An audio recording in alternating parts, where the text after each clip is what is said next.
What's going on, everybody? It's Dustin here for our AEW on AEW Rampage and SmackDown review for March 23rd, 5th, 2022.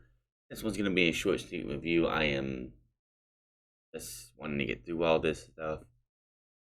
So tonight was the penultimate episode of SmackDown as we get into WrestleMania next week, and oh boy, has WWE taken couple of storylines that we thought were going to go somewhere and just threw them out the door. Because we'll get to that when we do. But for tonight, started off with Rampage. Rampage was Dustin Rhodes versus Lance Archer. Why this match is happening? It's a rematch from the inaugural TNT Championship match. But Lance Archer, of course, beat Dustin Rhodes. Now, Archer was coming to the ring. He always has some victim with him. This time it was one of the students from the Dustin Rhodes Wrestling Academy. So Rhodes came out and stopped that. So they fight on the outside. Early on, Lance Archer takes the turnbuckle pad off while the referee is checking on Dustin. That comes back to bite him in the end. He ends up getting hit in the head with it, and that cost him the match. So your winner of the first match was Dustin Rhodes. After the match, Archer beats up Dustin Rhodes after the bell and slams Rhodes into the ring steps. Rhodes is busted open. Archer hits a running knee to Rhodes while he's slumped against the ringside. Some of Rhodes' students run down to try to save the teacher, but Archer beats them all up. Archer grabs Rhodes and takes him to the timekeeper's table and chokeslam him through the table. I don't know what their plan is for Archer. There's no way he's going to be going for the TNT title or the world title again right now, because he's had his chance with the world title and the TNT title is currently held by Scorpio Sky. So right now it just feels like, as we say this a lot, Lance Archer has no direction. And everyone everyone loves the big man coming out, beating up some victim and destroying them. They love it. Everybody loves it. What are they gonna do with him? I don't know. Next thing they are stuck backstage with Jay Lethal, and he can't look past his two losses so far, winning Ricky Starks and Adam Cole. Says they both had to cheat to win. Says there's got to be a better way. They get more opportunities than I do. They make more money than I do. There just got to be a better way. He said he has some time to think, and he walks off. So, I don't know what this is leading to, but if we see more Jay Lethal on TV, I have no problem with that. After break, before we go to Souls in the Ring, he's talking about how people believed in him last week and it was a 6-man tag against the House of Black. He calls out House of Black. House of Black shows up. They beat the hell out of him. They go to the part. Here come the Dark Order, Stu Grayson, Evil Uno, and 5. They have a stare down with the House of Black, and it not 5, I mean 4, which is John Silver.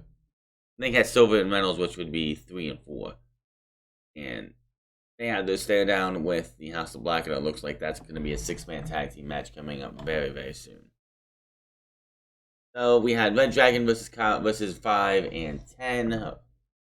Good match here between these 4 guys. In the end, Kyle O'Reilly and Bobby Fish defeated 5 and 10 after hitting the Chasing the Dragon on 5.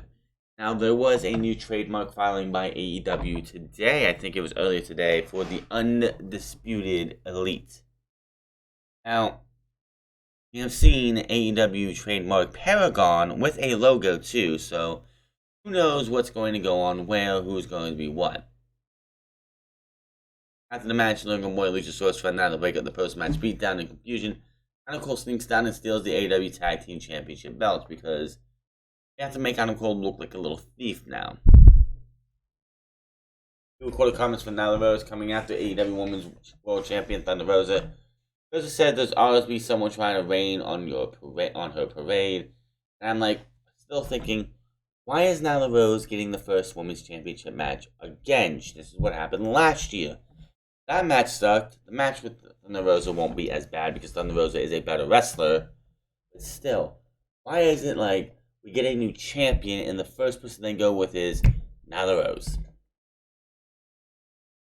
Nyla Rose squashes Mandy Winkowski. What else can you say about it? It's a beat-down beast bomb, that's it. There's really nothing to say. She beats her up, hits her with the beast bomb. That is that. That match lasted, what, a minute and a half? Team Marshall stolen in the ring and present the first ever QT certificate of accomplishment to Hook.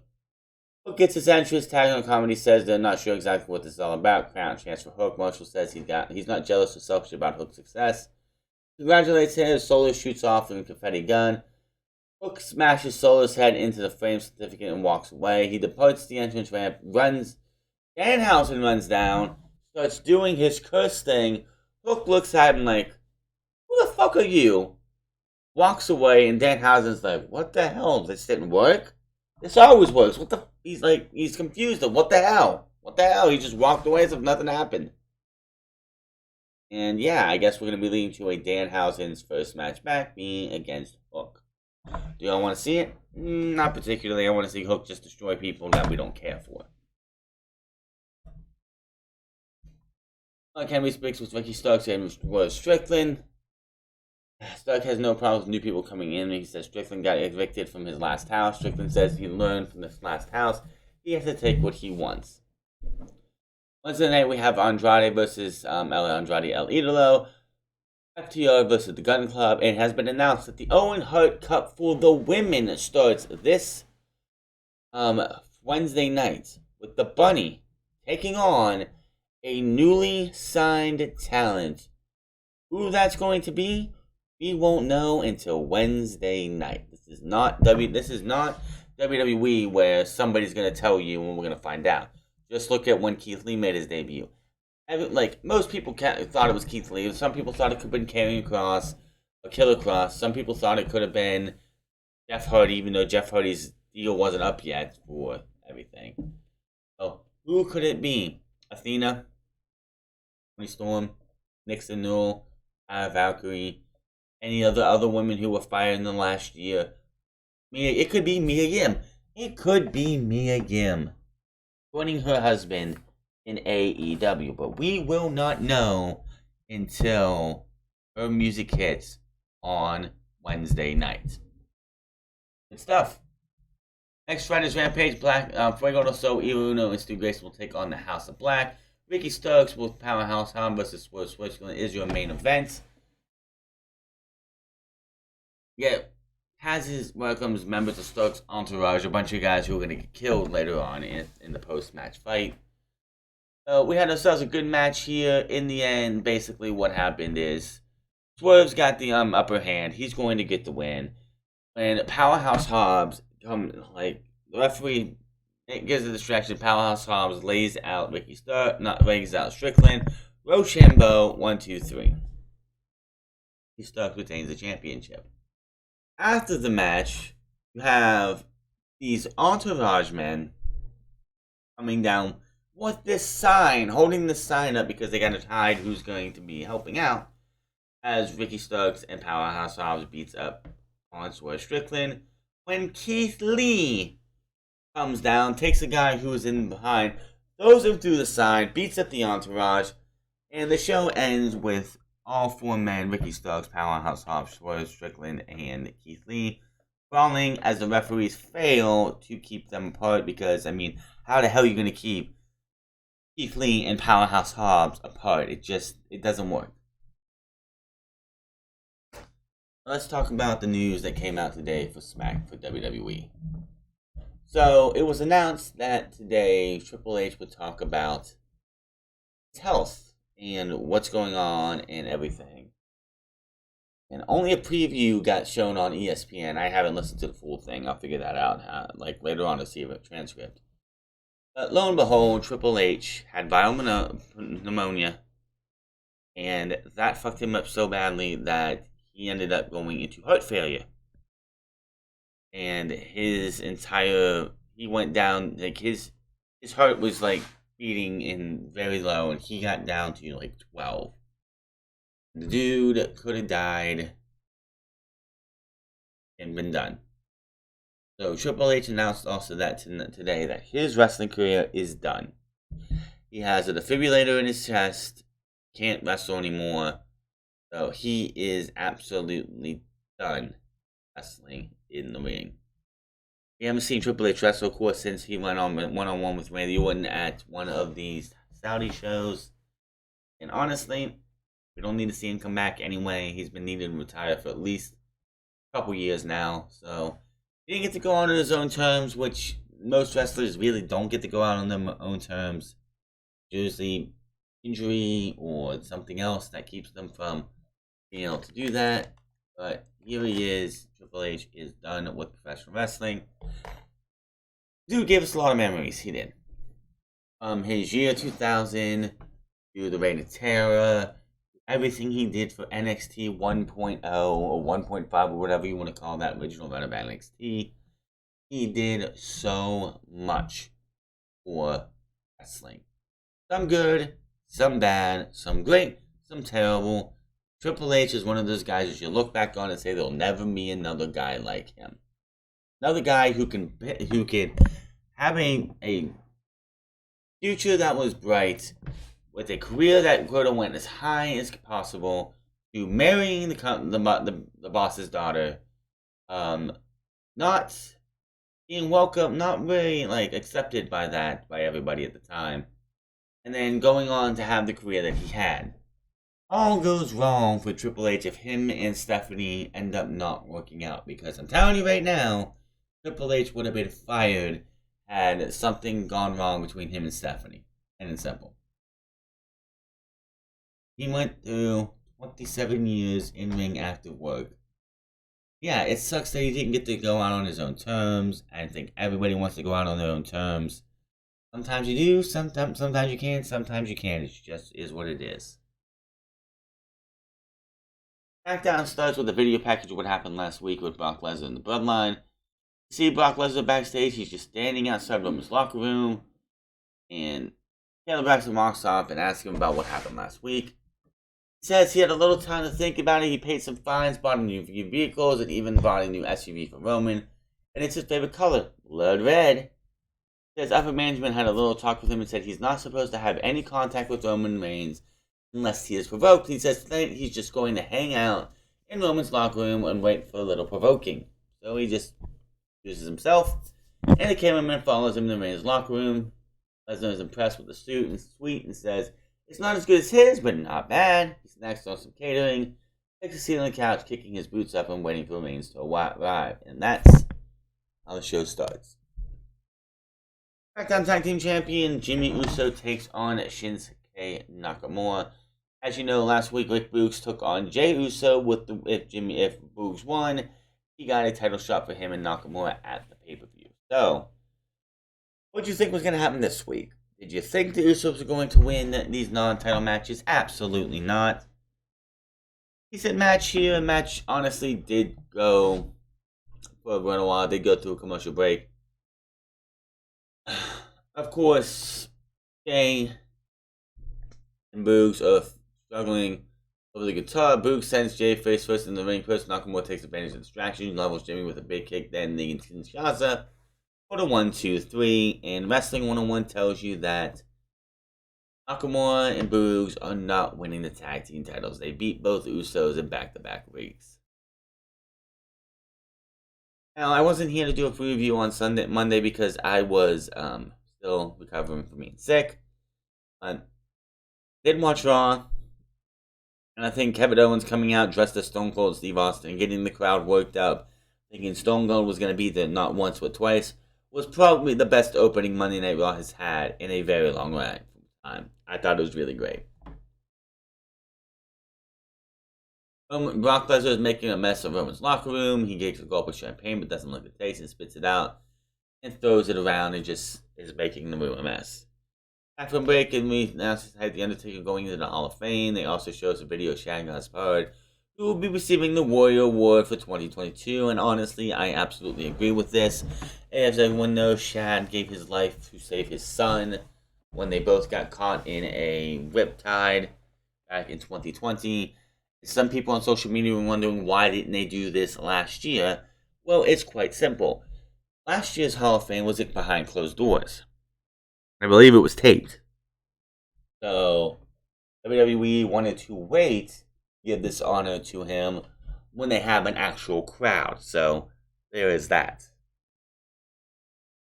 Backstage, Drew McIntyre now. Caleb Raskin asked Drew about how Corbin compares with his preview of WrestleMania opponents, which is very, very low tier. He went from Roman to Brock to Lashley to Corbin. Kinda going up and falling off. Can't compare this match as personal. He goes about how he's enjoyed making Corbin's life pure hell. He said he could have taken Corbin out at any time, even though he wanted to do it in the greatest stage of them all. In front of all those people, can't wait to wipe the stupid, pathetic smile off of Corbin's face. And WrestleMania 38. We'll send us a video package that shows how Corbin went from being down and out last year to winning Money in Vegas, which, by the way, I said it before, I said it again. Nobody believed Baron Corbin was broke and a bum last year. That was the most unrealistic storyline they have done in a long while. The fact that the dude works for WWE and somehow was a bum, broke, please. Didn't buy it for a second. Corbin and Moss watching the video backstage. Corbin doubts being undefeated since turning into Happy Corbin. His life and his inspiration, they go on and Moss cracks a joke of Corbin being bold. Corbin isn't impressed. Corbin says no, looks at Moss and walks off. Corbin reminds us that bad jokes from Moss to Corbin 2 weeks in a row. Rich Holland comes out to have a match with Kofi Kingston, and this was there was a botch here.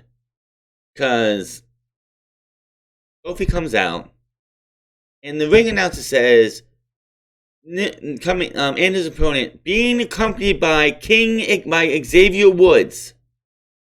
Kofi comes out, and Woods isn't there. Because she wasn't, the ring announcer was not supposed to say Xavier Woods was back. Because Kofi Kingston comes out and is like, oh, Ridge, when we told you were taking a member of the New Day, I didn't mean me.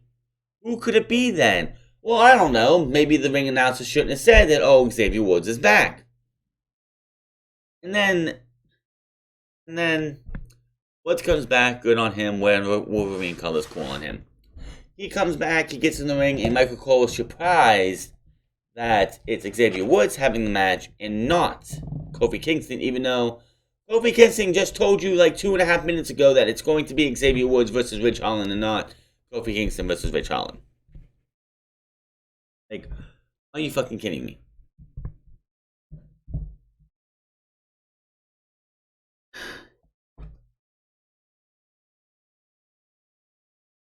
Match lasted, I swear, 2 minutes, if that. Bell rings, they start the match, Holland knocks him over, Sheamus celebrates at ringside, Woods takes advantage of Rollins, being distracted, rolls him up, 1, 2, 3. Why? Couldn't give these guys more than 1.5 to 2 minutes. Because that's going to get Kofi Kingston, that's going to get Rich Holland over. Guy who is still brand new to the roster, losing to Xavier Woods in less than 2 minutes. And you wonder why nobody's over in this company. You get a video of Roman Reigns and Paul Heyman in the back of a limousine or some kind of vehicle. Roman says he knows everyone to get rid of stuff. Dying to acknowledge him.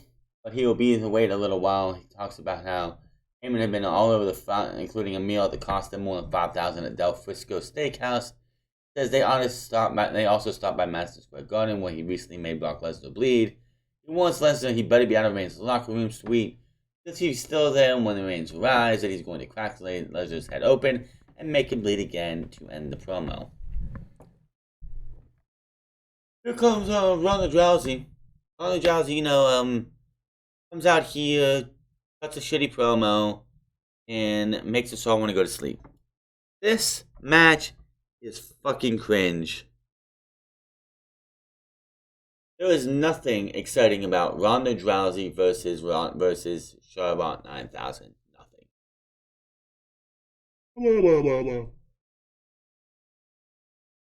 Makes me extra tired just to talk about it. They go back and forth. She wants Charlotte to come out. Charlotte somewhere else getting photo shoots. They go back and forth a little bit more. And that is that.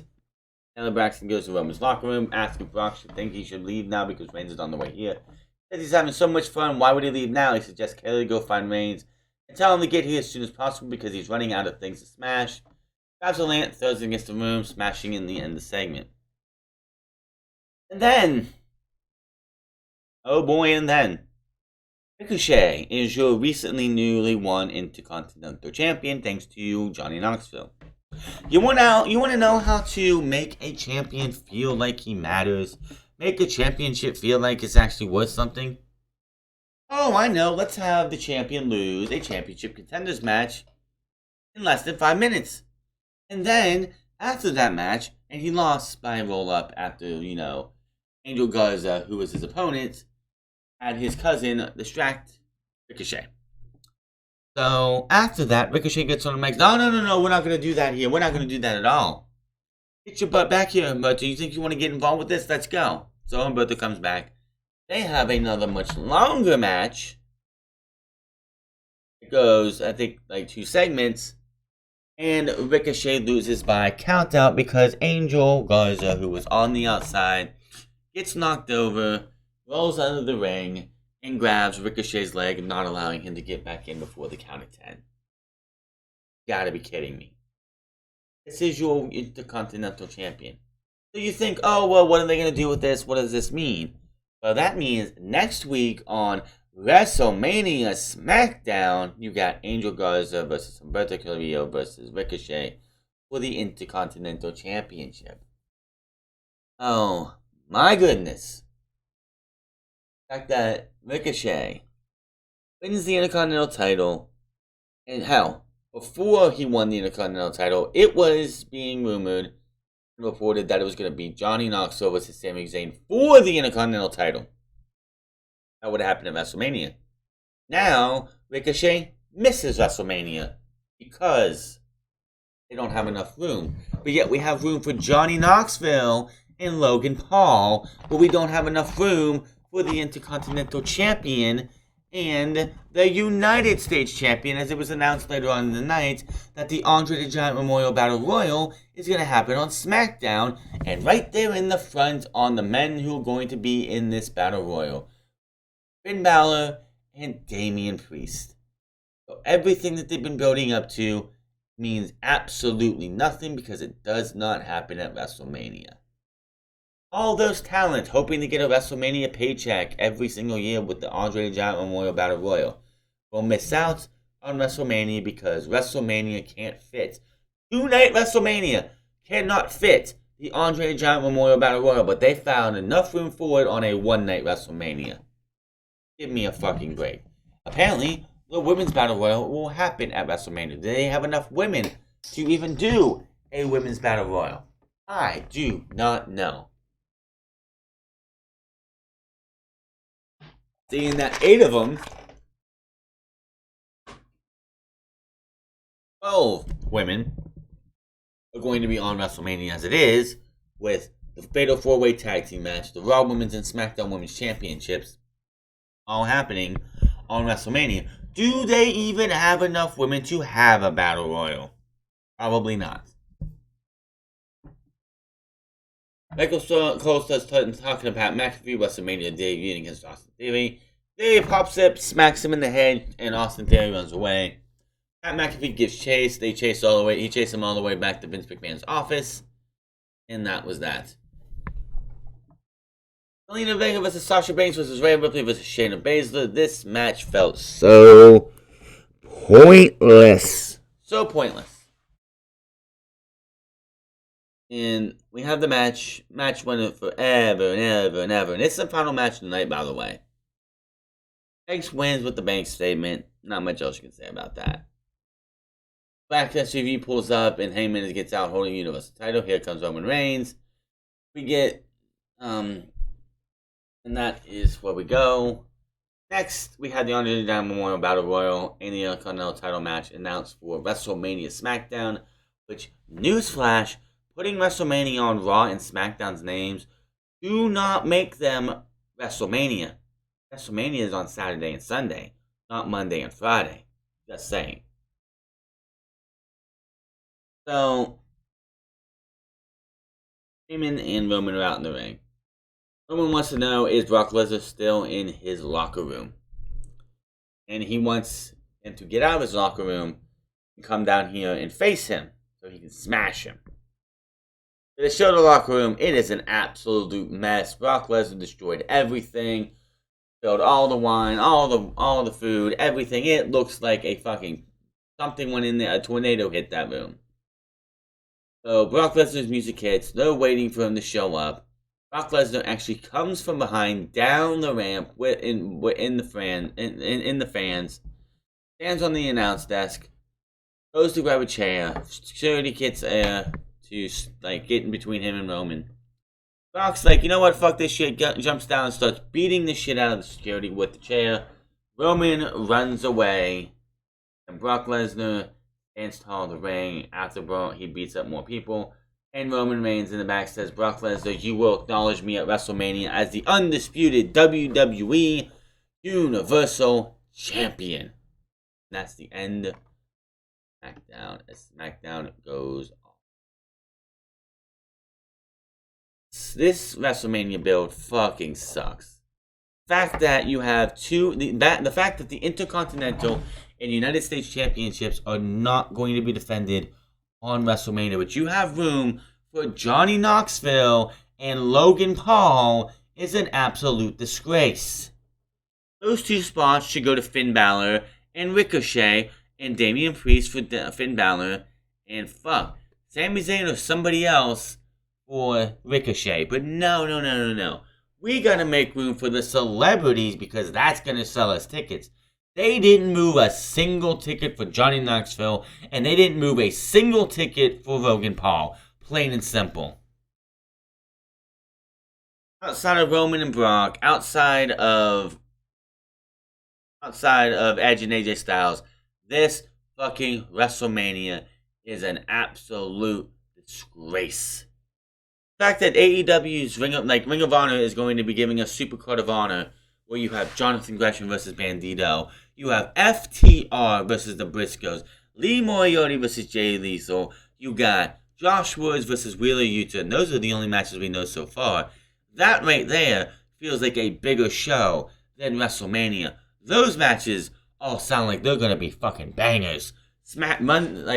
Hell, WrestleMania sounds like a glorified episode of Raw and SmackDown with a couple matches that should be a WrestleMania quality match. AEW showed you how to do mostly everything right, while WWE continues to fail.